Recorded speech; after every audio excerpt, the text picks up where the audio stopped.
I dashur,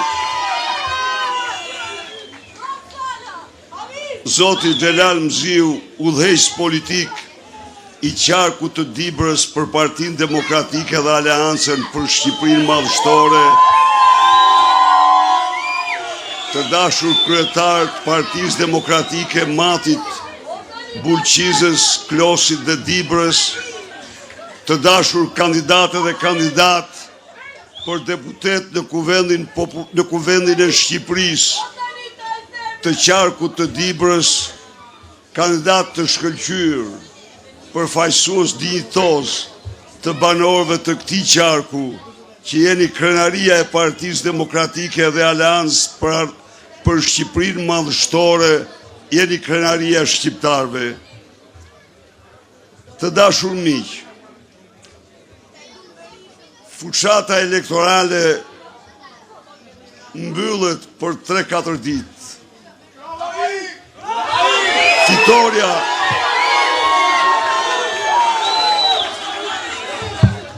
Fitoria historike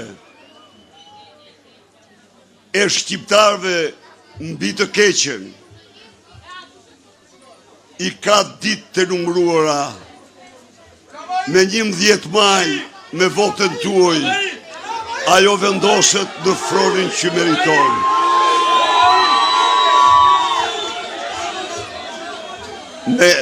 Me 11 maj, matjanët dhe matjanët, shqiptarët dhe shqiptarët kudo që janë, në Shqipëri dhe jashtë vendi, ndahen nga një e keqe e dytë e madhe që ura në 34 vite, si asnjë kombi tjetër në Europë dhe në botë.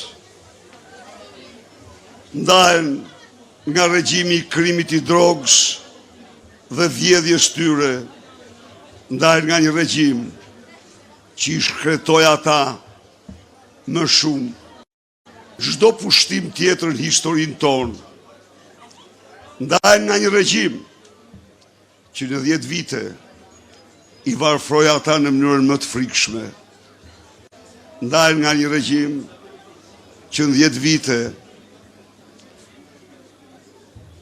bëri që mati të ketë në një vit 13 lindje, ndërkohë që qindra zoq të matit të bëjnë folet në dhenat e tjera. Dje isha në Tropoj, një vajzë e re deklaroi, juriste, kemi qenë në klasë 32 shok dhe shoqe. Prej tyre vetëm 3 jemi në Shqipëri. Vetëm 3 jemi në Shqipëri. Pak ditë më parë isha në Korçë, Erseka në vitin 2023 kishte regjistruar vetëm një lindje. Miq, nuk duhet harrojmë se para se të jemi demokrat, socialist, të pa parti, jemi shqiptar me gen shqiptari, me gjak shqiptari.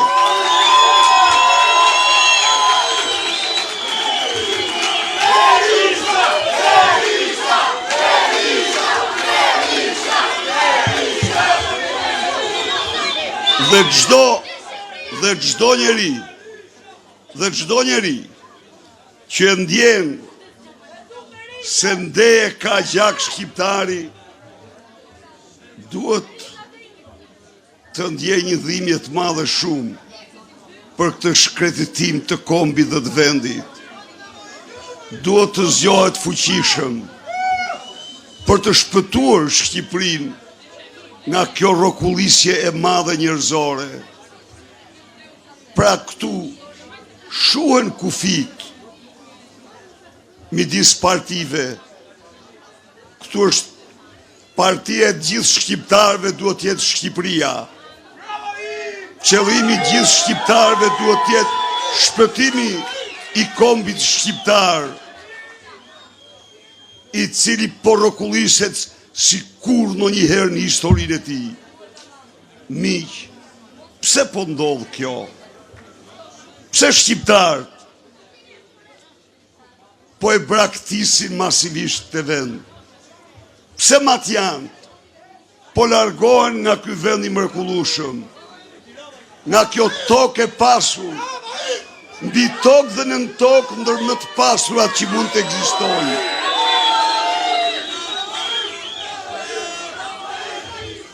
Nuk largohen, se nuk e duan mati. Nuk largohen se nuk e duan Shqipëri. Largohen nga skamja, largohen nga shpresë e vrarë, largohen nga papurësia, largohen sepse prindrit e tyre, sepse gjyshit e tyre në sofër nuk kanë më të mbushin pjatat që duhet të mbushin për gjithë familjen. Dhe detyrohen të thonë, mirë rrugë të botës, pa shfatin tëndë.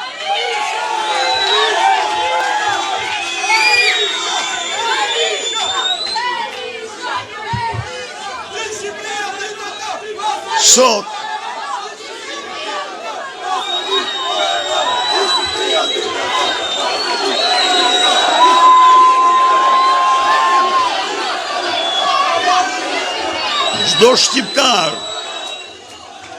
çdo shqiptar që ndjen se gjakun e tij rrjedh gjak shqiptari, duhet të ndëgjojë sirenat nga shpirti i kombit, nga zemra e tij, sirenat të cilat bien për një komb aktualisht pas një të ardhme. Kombi pari një të ardhme nuk ka kur. Këti kombi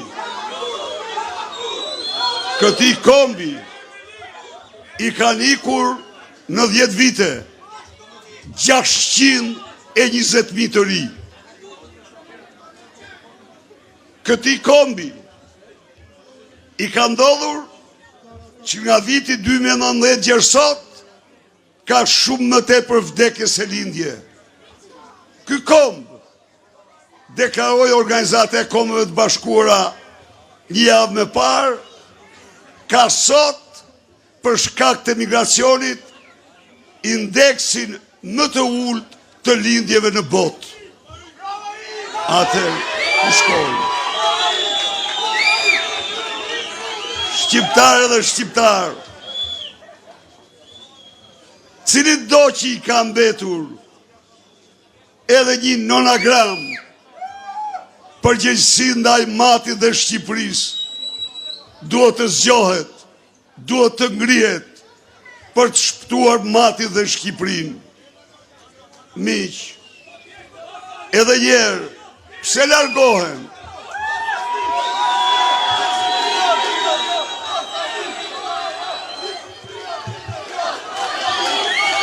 Miq,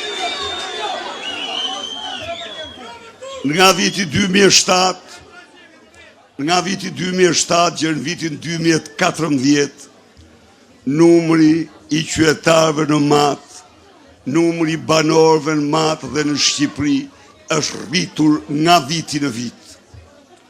Pra, nuk ishte se kishim rroga kaq të larta, as se kishim pensione kaq të larta, por kishte një gjë, si që din çdo matjan dhe matjan dhe shqiptar, rrogat rriteshin çdo vit, pensionet rriteshin çdo vit. Çfarë do thoshte kjo? Kjo do thoshte, sot kam pak, po vitin tjetër do të kem më shumë. Sot jam jo mirë, po vitin tjetër do bëhem më mirë. Pra kjo mban të shpresën. Çfarë ndodhi? Çfarë ndodhi, miq? Çfarë ndodhi, miq? Nga 2013 gjërë sot, pensionisti shqiptar që mirte, pension mesatar 143.000 lek, merë gjithsejt 172.000 lek pension mesatar, por 57% e 760.000 pensionistëve nuk marrin pension të plot, marrin pension të pjesshëm, të stërpjesshëm. Pra.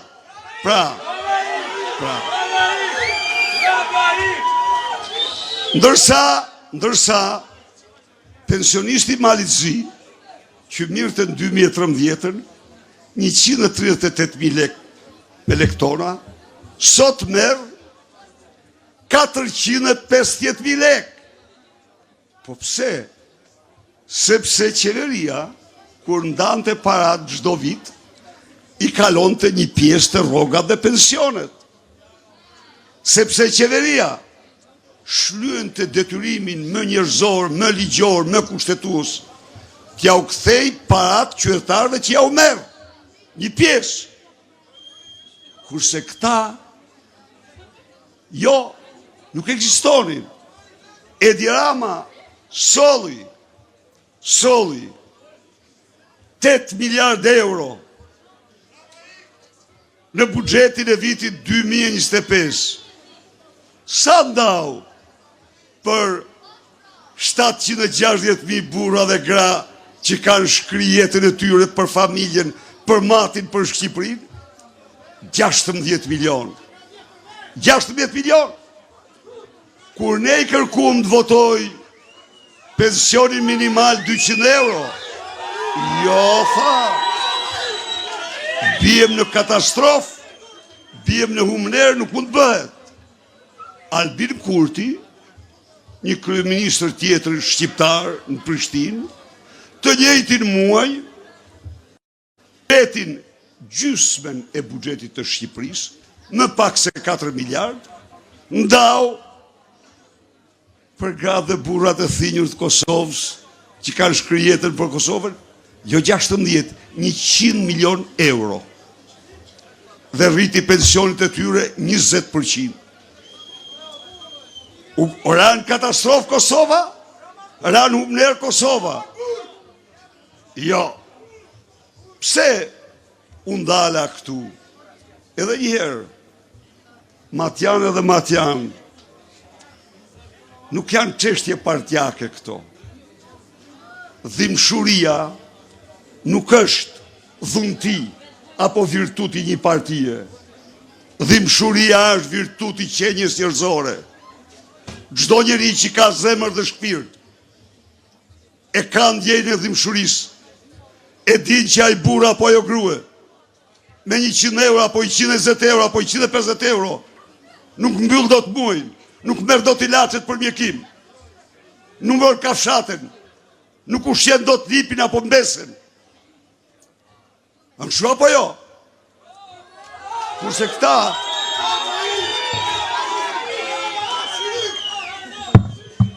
Prishti, po këta